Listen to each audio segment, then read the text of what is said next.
할렐루야. 매일 저녁 큐티 조용히 십자가 앞에로 함께 계시는 초등의 교우분들 사랑하고 축복합니다. 이제 곧 다가올 대림절 기간에 맞춰서 우리 초등교회는 말씀과 삶이라는 이 책자를 가지고 하루하루 영상과 또 이 교재를 통해서 매일매일 말씀을 통한 하나님과의 만남의 시간을 갖고자 합니다.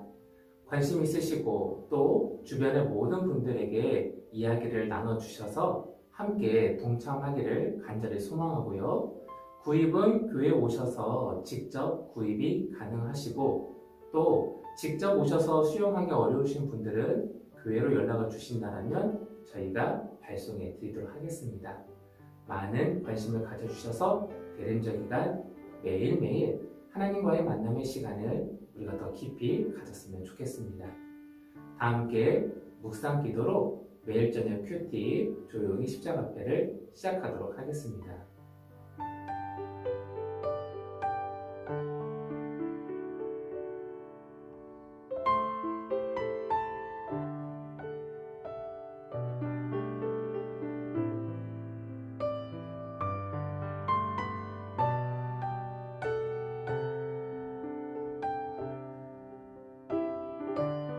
아멘.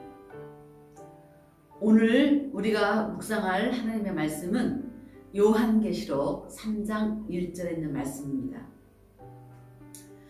하나님의 7 영과 7 별을 가지신 이가 이르시되 내가 내 행위를 아노니 내가 살았다 하는 이름은 가졌으나 죽은 자로다.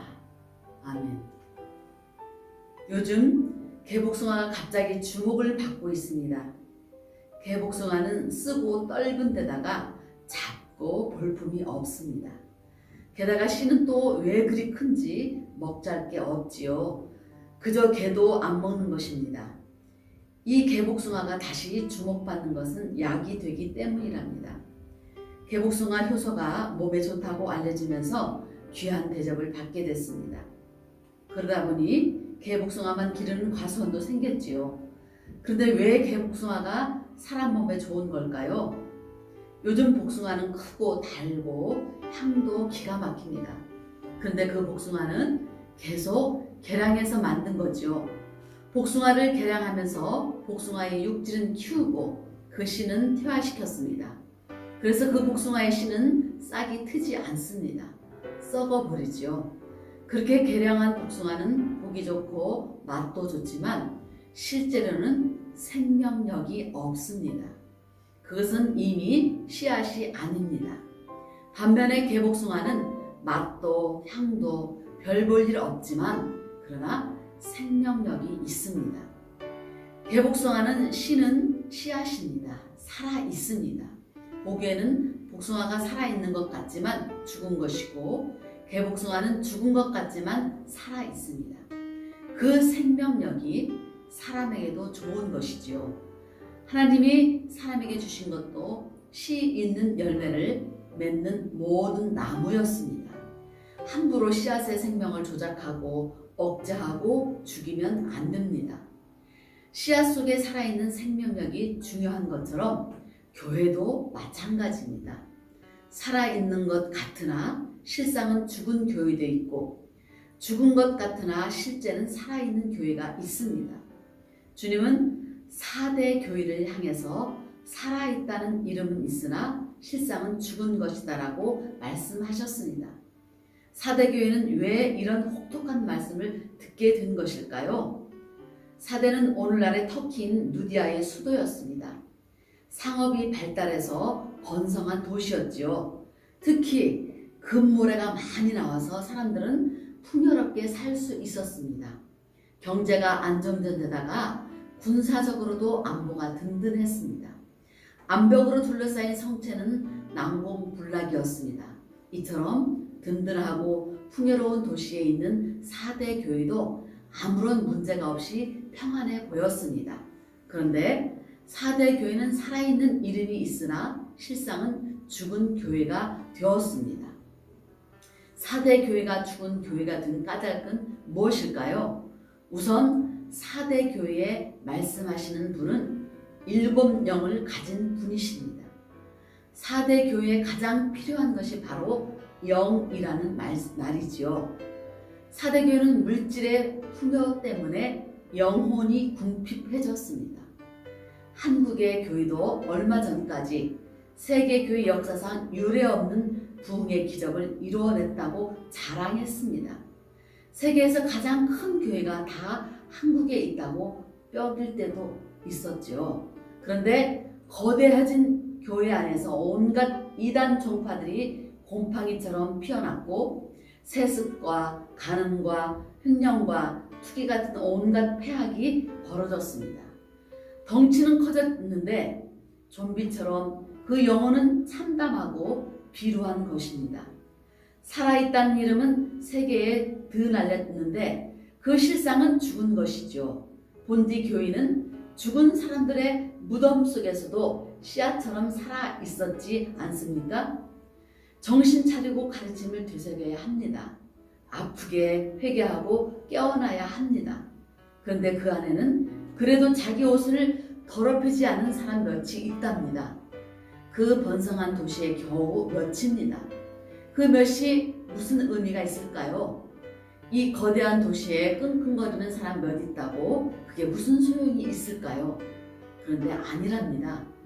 그 사람들은 그리스도와 함께 흰옷을 입고 그리스도와 함께 다니게 된답니다.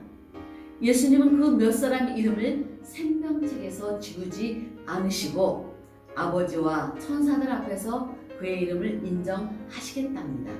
그렇지요. 예수님이 인정하시는 사람들, 그 사람들이 진짜 교회지요. 아멘. 묵상한 이 말씀을 생각하며 조용히 기도하는 시간을 갖겠습니다. 다 함께 기도합시다.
아멘.